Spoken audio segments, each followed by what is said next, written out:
Maths એટલે કે ગણિતમાં આગળનો દાખલો હતો કે એક બેઈમાન વેપારી 1 કિલોના સ્થાને 800 ગ્રામ વજન વાપરે છે અને આ ઉપરાંત બીજો 10% વધારાનો નફો જે છે એ મેળવે છે. તો કુલ નફો કેટલો થશે એ આપણે ગોતવાનું છે. તો પહેલાં તો 1 કિલોના બદલે કેટલું વાપરે છે? તો કે 800 ગ્રામ. તો આનો મતલબ શું થયો? તો કે આનો મતલબ એ થયો કે 200 ગ્રામ તો એને નફો અહીંયા જ મળી ગયો. 200 ગ્રામનો નફો આ થઈ ગયો.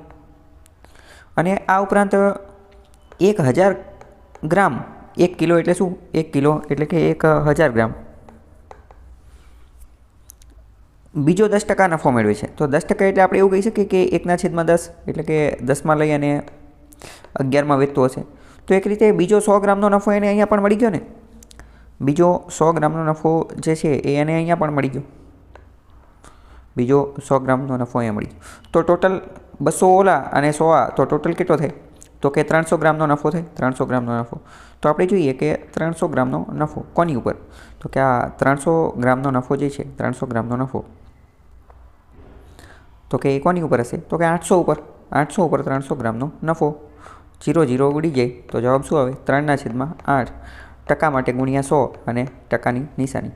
પણ આપણે બહુ પહેલાં સમજી ચૂક્યા છીએ કે 3/8 હોય અને એને આપણે જો ફ્રેક્શનમાં ફેરવીએ તો આવી જાય 37.1/2 ટકા. 37.1/2 ટકા.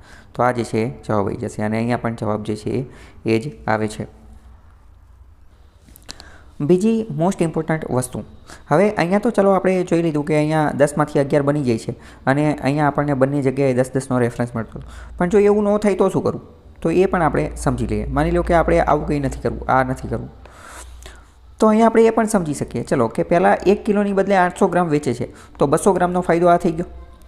હવે ચલો કે 1 કિલો જ છે ને, 1 કિલો, તો કે 1 કિલો એટલે કે 1000 ગ્રામ. તો 1000 ગ્રામ ઉપર બીજો 10% ફાયદો થાય છે. બીજો 10%. તો 1000ના 10% કેટલા થાય? તો કે 1000ના 10% થાય 100. તો બીજો 100 ગ્રામનો ફાયદો આ, બીજો 100 ગ્રામનો ફાયદો આ. તો ટોટલ 100 ગ્રામ આ અને 200 ગ્રામ ઓલા. એવી રીતે પણ તમે દાખલો ગણી શકો છો. બીજો આની જેવો જ દાખલો છે કે એક બેઈમાન વેપારી 1 કિલોના સ્થાન ઉપર 900 ગ્રામ વજન વેચે છે. 1 કિલો જે છે, 1 કિલો એટલે કે આપણે માની લઈએ કે 1000 ગ્રામ માની લઈએ. શું છે જ તે, આપણે માનવાનું નથી, ઓટોમેટિક છે જ તે. 100 ગ્રામની 1000 ગ્રામની બદલે કેટલું વેચે છે? 900 ગ્રામ. તો એનો મતલબ અહીંયા એને નફો ડાયરેક્ટ કેટલો થઈ ગયો? તો કે પહેલાં તો એનો જે નફો જે છે એ થઈ ગયો 100 ગ્રામ. 100 ગ્રામનો નફો તો આ થઈ ગયો. 100 ગ્રામનો નફો આ થઈ ગયો. અને આ ઉપરાંત બીજો 20% વધારાનો નફો મેળવે છે. બીજો 20% વધારાનો નફો મેળવે છે. તો હવે આપણે શું કરી શકીએ? આ 1000 જે છે, 1000ના જ 20% ગોતી લઈએ. 1000ના 20%, કારણ કે બીજો 20% નફો મેળવે છે. તો 1000ના 20% કેટલા થાય? તો કે 200 થાય. તો 100 નફો આ હતો અને એની સિવાય બીજો 200 ગ્રામ નફો. તો ટોટલ નફો કેટલો થાય? ટોટલ પ્રોફિટ જે થાય એ થાય 300 ગ્રામ. 300 ગ્રામ નફો. તો કે આ 300 ગ્રામ નફો મેળવે છે. 300 ગ્રામ નફો કોની ઉપર? તો કે કાં તો 1000 ગ્રામ ઉપર મેળવે અને કાં તો 900 ગ્રામ ઉપર મેળવે. પણ આપણે બહુ પહેલાં સમજી ગયા હતા 900 ગ્રામ ઉપર મેળવશે. કેમ? કારણ કે એની જેબમાંથી, એના ખિસ્સામાંથી જાય છે કેટલું? તો એ તો 900 ગ્રામ જ થાય છે ને. 1000 તો હકીકતમાં વેચાતું જ નથી. તો શું થાય? આ ગ્રામ ઉડી જાય અને આ 0 0 ઉડી જાય. 3/9 તો શું થાય? 3 તરી 9. તો કે જવાબ આવે 1/3. અને 1/3 એટલે શું થાય? તો કે 33.1/3 ટકા, જે આપણે બહુ પહેલાં સમજી ચૂક્યા છીએ. અથવા 33.33%. એ પાછળ ટકા આવશે. આગળનો દાખલો છે કે એક વેપારી મૂળ વજન કરતાં 30% ઓછા વજનનો ઉપયોગ કરે છે અને આ ઉપરાંત બીજો વધારાનો 10% નફો જે છે એ મેળવે છે. તો 1 કિલોગ્રામ બાજરી વેચે તો એને કુલ કેટલો નફો જે છે એ થવો જોઈએ? તો પહેલાં 30% ઓછા વજનનો ઉપયોગ કરે છે તો શું થઈ શકે? કે 30% એટલે શું થાય? તો કે 30/100. તો આ ઉડી જાય. તો મતલબ કે અહીંયા આપણને ડાયરેક્ટ જ ખબર પડી જાય કે અહીંયા એને 3નો નફો થતો હશે. 3નો નફો થતો હશે.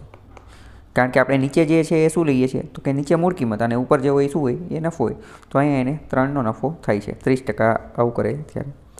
આ ઉપરાંત બીજો 10% વધારાનો નફો મેળવે છે. તો બીજો 10% જે વધારાનો નફો મેળવે છે તો એ શું થાય? 10% બરાબર 1/10. તો બીજો વધારાનો નફો 1 અહીંયા મળી જાય છે. બીજો વધારાનો નફો કેટલો મળે છે? તો કે 1 મળે છે. તો કુલ નફો કેટલો થાય? તો કે કુલ આ 3 હતો અને બીજો 1 આ, તો વત્તા 1. તો કુલ નફો થાય 4. કુલ નફો કેટલો થાય? 4. તો આ 4નો નફો હવે ટકા ગોતવા છે. તો કે કોની ઉપર? તો કે મૂળ કિંમત ઉપર. મૂળ કિંમત તો કેટલી હતી? મૂળ કિંમત જે છે એ કેટલી હતી? તો ધ્યાનપૂર્વક જોઈએ તો આપણને એવું લાગે કે મૂળ કિંમત તો 10 હતી. મૂળ કિંમત કેટલી હતી? 10 હતી. પણ હકીકતમાં મૂળ કિંમત 10 ન હતી. કેમ? કારણ કે અહીંયા એ 30% ઓછું વજન આપતો હતો. 30% ઓછું વજન આપતો હતો. એટલે આપણે શું થયું કે 3/10. 3/10. તો કે જ્યારે 10 વજન આપવાનું હશે ને એની બદલે કેટલું વજન આપતો હતો? 7 જ વજન આપતો હતો. 10ની બદલે કેટલું? 7 જ વજન આપતો હતો. કેમ? કારણ કે વધારાની જે ચીટિંગ હતી એ 3ની ચીટિંગ હતી. 3 જે હતી એ મિલાવટ હતી અથવા એ ચીટિંગ હતી. બરાબર? તો મતલબ કે એની બદલે ઓરિજિનલમાં તો એકચ્યુઅલ તો 7 આપતો હતો. તો મતલબ કે આ 4નો જે નફો થાય છે એ એકચ્યુઅલ કોની ઉપર થાય છે? 7 ઉપર થાય છે. અને ટકા ગોતવા માટે ગુણ્યા 100 અને ટકાની નિશાની આ બધાનો તમે હિસાબ કરશો એટલે જવાબ જે છે એ આ આવશે. બરાબર? 57.1/2%. પણ આપણે બહુ પહેલાં સમજી ચૂક્યા છીએ કે આ 1/7 એટલે તો આપણને ખબર જ છે. 1/7 એટલે કેટલા થાય? 14.2%. પણ હવે આપણે 1/7 નથી જોતું, 4/7 જાય છે. તો આની કરતાં 4 ગણવું, તો અહીંયા ગુણ્યા 4 કરીએ તો અહીંયા પણ ગુણ્યા 4 કરવા પડે. તો ગુણ્યા 4 કરીએ તો 14 ચોક 56 થાય અને 4 દુ 8 થાય અને છેદમાં 7% થાય. પણ અહીંયા જોઈએ તો 56 અને આ 7 એકુ 7, તો અહીંયા 56માંથી 57 થઈ જાય અને ઉપર 1/7%. આવું 57 1/7%. આવો જવાબ જે છે એ આવશે. આ ગયા લેક્ચરમાં પણ આ દાખલા ચલાવી દીધા હતા, પણ મને એવું લાગ્યું કે થોડું ઉતાવળ થઈ ગઈ છે એટલે આપણે અત્યારે ફરીથી એને દાખલા ચલાવી દીધા છે.